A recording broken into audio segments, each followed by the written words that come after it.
नमस्कार दोस्तों, हमारे इस चैनल संस्कृत सरयू में आप सभी दोस्तों का बहुत बहुत स्वागत है।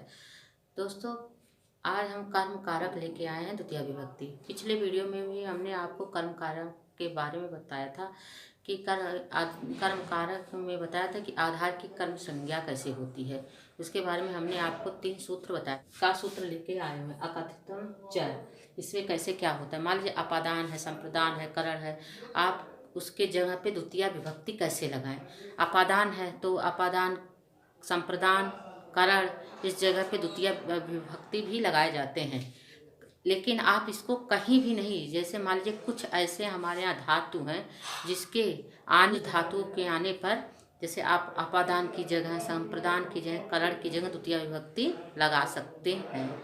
उसी के बारे में हम आपको बताएंगे कि वहाँ अपादान, संप्रदान, करण आदि ना हो करके वहाँ द्वितीय विभक्ति कर्म कारक का प्रयोग होगा।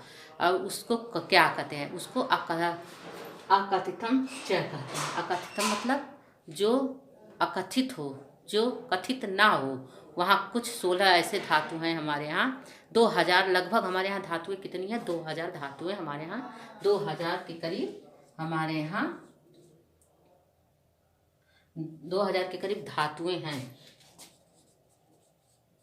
तो इन धातुओं को 2000 धातुओं में से हमारे यहाँ 16 कुछ ऐसे धातु हैं जिनके लगने पे हमारे यहाँ द्वितीय विभक्ति का प्रयोग होता है। वहाँ पे ना पंचमी होगी, ना जो है जैसे अपादान, संप्रदान, करण, ये हटा करके वहाँ द्वितीय विभक्ति का प्रयोग होगा।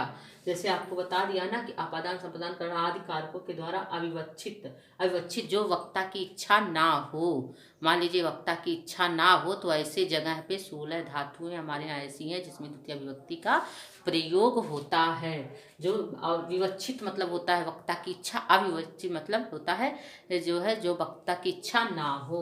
अकथितम च, अकथितम च को इसमें द्वितीय विभक्ति कैसे लगता है, तो जैसे अपादान, संप्रदान, करण आदि कारकों के द्वारा अविवक्षित कारक कर्म संज्ञा होता है। अब इसमें क्या क्या है, दो आदि 12 एवं नी आदि 16 धातुओं के कर्म से जिनका संबंध होता है वह अकथित कहा जाता है। अकथित कहा जाता है, जैसे जो कथित ना हो। अब ये कथित नहीं है, ये सिर्फ 16 धातुओं में होता है।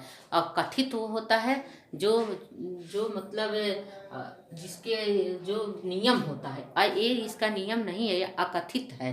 तो अकथित में कहा जाता है 16 द्वितीय धातुओं जैसे दूह, याच, पच, दंड, रूथ, पर, प्रच, ची, भ्रू, सास, जी, मथ, मुस, ये 12 हुआ। और 4 और नी, हा, कृष, वह, ये 4 16 द्विकर्मक धातुएं हैं।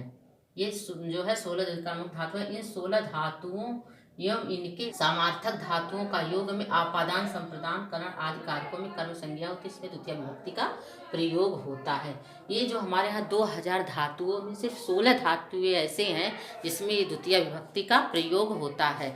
वहाँ पे पंचमी ना होकर के, अपादान ना होकर के, संप्रदान ना होकर के, करण ना होकर के वहाँ द्वितीय विभक्ति का प्रयोग होता है। और जो है और इसीलिए इसको अकथितम च कहते हैं, अकथम। और इसे गौड़ कर्म भी कहते हैं।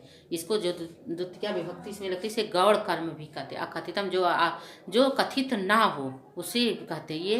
ये जो आप इसको जो है गौड़ कर्म भी कह सकते हैं। 2000 धातु में सिर्फ 16 धातुएं आपको अगर दिखाई पड़ जाए, जैसे आपको दू, याच, पच, दंड, रुद, पच, ची, भ्रू, सास, जी, मथ, भ्रू, मूस और नी, है, कृष, वाह, ये 16 धातु अगर आपको दिखाई पड़ जाए वहाँ यहाँ पे द्वितीय विभक्ति का प्रयोग होगा। इसे जो है द्विकर्मक जो धातु भी कहते हैं। इसमें 2 कर्म का प्रयोग होता है, इसमें द्विकर्मक धातु है। आइए अब ये इनका हम आपको कुछ उदाहरण बताते हैं इन 2 कर्मक धातुओं में। जैसे द्विकर्मक धातु का योग में अपादान आदि कर्म में अपादान आदि का मतलब आपने को बताया ना, अपादान, करण, संप्रदान, इन सब कारकों में जो है द्वितीय विभक्ति आदि में कर्म का होना, द्वितीय विभक्ति का होना। अब आइए आपको हम बताते हैं। जैसे अब देखिए दूह, ग्वाला, धेनु, दुग्धम, दो, दो दुग्धि। अब देखिए इसमें दुह में दुग्धि आया कि नहीं आया, दुग्धि। अब दुग्ध में जब आया तो इसमें धेनु और दुग्धम, इसमें क्या लगा हुआ है, इसकी कर्म संज्ञा हो गई है, इसमें कर्म कारक लगा हुआ है, इसमें द्वितीय विभक्ति का प्रयोग हुआ है।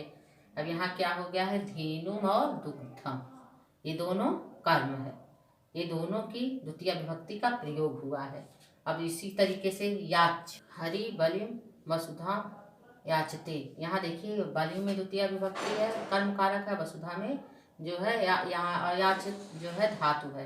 तो बलि से जो है हरि बलि से जो है पृथ्वी मांगते हैं, तो यहाँ हरि बलि से, हाँ तो पंचमी आना चाहिए यहाँ पे, लेकिन यहाँ पे क्या है, द्वितीय विभक्ति, क्योंकि यहाँ याच याच जो है धातु का प्रयोग हुआ है। तो यहाँ बलि में और वसुधा में यहाँ जो है द्वितीय विभक्ति का प्रयोग हुआ है, याच के यहाँ धातु है। अब इसी तरीके से देखिए पच धातु है, माता माता तंडुलन और ओदनम पचत।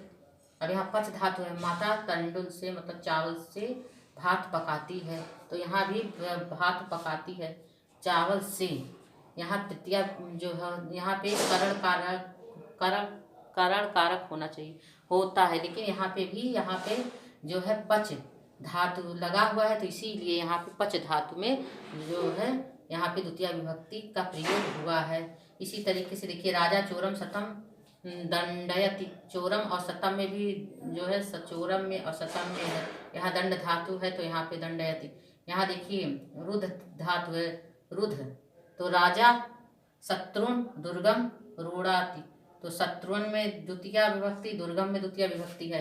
यहाँ ये देखिए प्रच्छ धातु है, तो यहाँ गुरु शिष्य प्रश्नम पृच्छति, गुरु शिष्य से प्रश्न पूछता है, तो इसमें जो है जिसमें शिष्यम में और प्रश्नम में द्वितीय विभक्ति है, यहाँ पृच्छ धातु लगा हुआ है। यहाँ ची बालक वृक्षम फलानी अचिन्नोति, ची यहाँ पे ची धातु लगा हुआ है।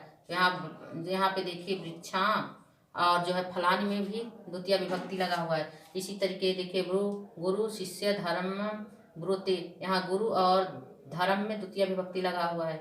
शास्त्र गुरु शिष्यम धर्म शास्त्र, यहाँ शास्त्र धातु लगा हुआ है, यहाँ शिष्य में और धर्म में द्वितीय विभक्ति हुआ है, यहाँ भी कर्म संज्ञा हो गई है।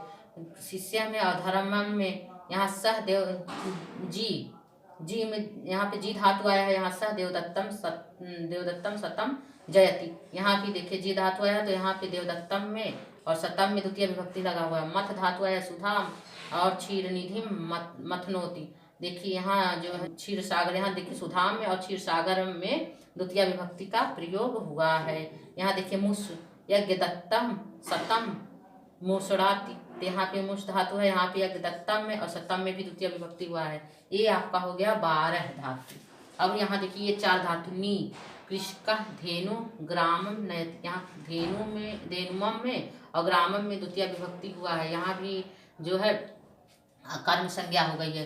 कृष्ण यहाँ हर देखिए कृषक धेनु ग्रामम हरति, यहाँ भी देखिए हर जो है हर धातु हुआ है, तो यहाँ धेनु और ग्रामम में भी द्वितीय विभक्ति, और कृष धातु हुआ कृषक धेनुम ग्रामम और कर्षति, यहाँ देखिए धेनु में और ग्राम में भी द्वितीय विभक्ति हुआ है।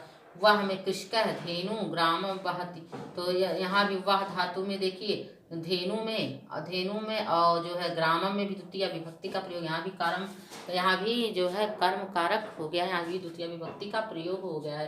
तो इसी तरीके से दोस्तों अगर हम जो मान लीजिए संप्रदान अपादान करण, जहाँ भी जो कि संप्रदान से जहाँ संबंध अलग होता है, अपादान जैसे मान लीजिए यहाँ के लिए होता है, करण के लिए जहाँ मान लीजिए उनके साथ के लिए जहाँ पे भी होता है, तो ये सब आदि कारकों पे कारक हो, लेकिन यहाँ 16 है, जो हमारे यहाँ ऐसे 16 है धातु ऐसे हैं, तो करीब लगभग हमारे यहाँ 2000 धातुओं में 16 धातुएं ऐसे हैं कि जिनके आ जाने के जैसे देखिए दू याच पच दंड रुध पच ची भ्रू सास जी मथ मुस नी हा कृष वाह, ये 16 धातुएं जहाँ पे आ जाए वहाँ हमारे यहाँ इनकी जो है द्वितीय विभक्ति हो जाएगी, यहाँ कर्म संज्ञा इनकी हो जाएगी और यहाँ पे द्वितीय विभक्ति का प्रयोग होगा। इसी चय करते हैं, ये अकथितम चय जो अकथित है, जिस कि ये जो है निश्चित नहीं है। ये यहाँ इसे 16 धातुओं के आने पर ही इनकी द्वितीय विभक्ति कर्म संज्ञा होती है। अकथितम मतलब होता है निश्चित नहीं है, सिर्फ अकथित है, ये जो है इसका नियम नहीं है, लेकिन इन 16 धातुओं के आ जाने पे हमारे इनकी जो है कर्म संज्ञा हो जाएगी और द्वितीय विभक्ति का प्रयोग होगा। इसीलिए इसे अकथितम च कहते, इसे गौड़ कर्म भी कहते हैं, इसे गौड़ कर्म भी कहते हैं, इसे अप्रधान कर्म भी कहते हैं, इसे अप्रधान कर्म भी कहते हैं। तो इसीलिए इसे जो है ये इन 16 धातुओं के आ जाने पे अपादान संप्रदान करण आदि कारक ना हो करके यहाँ पे द्वितीय विभक्ति का प्रयोग होगा और इनकी जो है कर्म संज्ञा हो जाएगी और यहाँ द्वितीय विभक्ति का प्रयोग हो जाएगा। तो दोस्तों इस तरीके से हमने अकथितन च आप लोगों को समझाने की कोशिश की है। तो दोस्तों अगर हमारा वीडियो आपको पसंद आया हो तो प्लीज़ लाइक कमेंट और सब्सक्राइब करिएगा। नमस्कार दोस्तों।